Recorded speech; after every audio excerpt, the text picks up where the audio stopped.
Turning to a very big trial that some may have forgotten about. Admittedly, there's been a lot of news, but here's where it starts. Donald Trump built his supposed reputation and political career by claiming to be a really great businessman.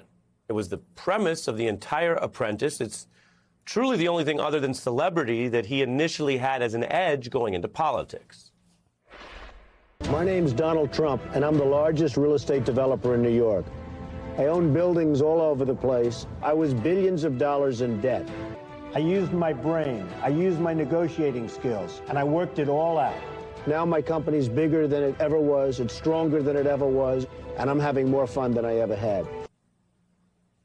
You got to use your brain. If you're in a jam, you use your brain.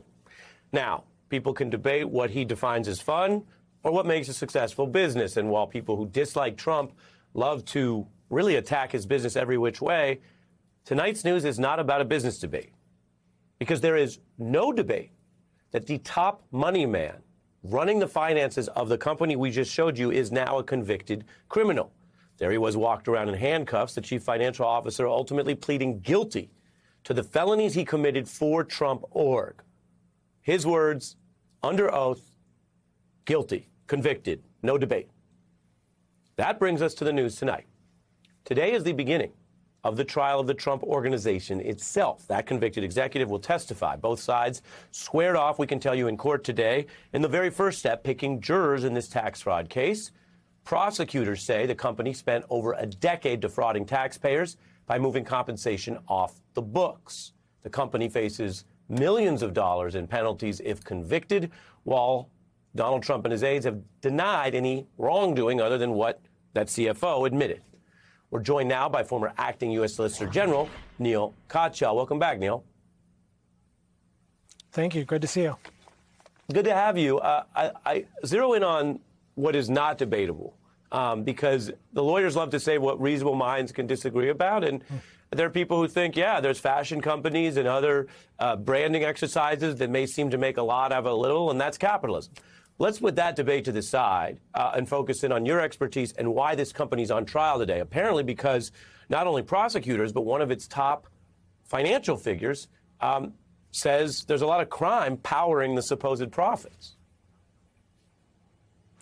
That's exactly right, Ari. So the chief financial officer, Allen Weisselberg, has already pled guilty to basically stealing $1 million from the state of New York through basically tax schemes that hid some of his compensation and the like. Now, this isn't some low-level person or something. This is the chief financial officer, the person who's the kind of top accountant of the company. Now, who runs the company? Trump's children run the company as of, once Donald Trump became president, and Donald Trump himself ran the company earlier.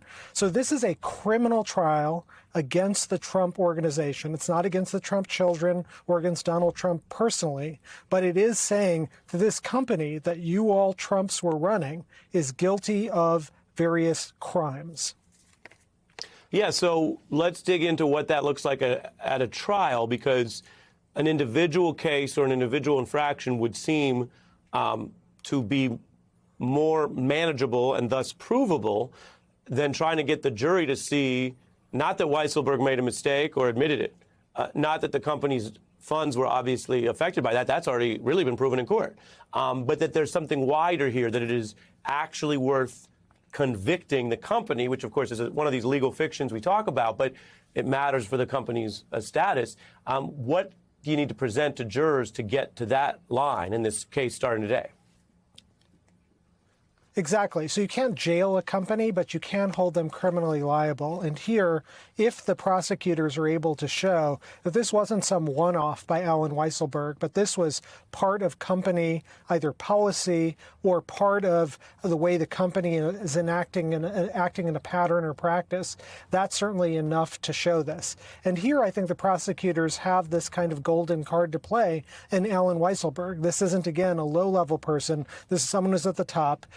Maybe he was doing this all on his own, unbeknownst to the Trump children and to Donald Trump. But I'm willing to, to speculate here a little bit and think that's highly, highly unlikely. And so today, a jury, Ari, started to be picked. 132 jurors came in.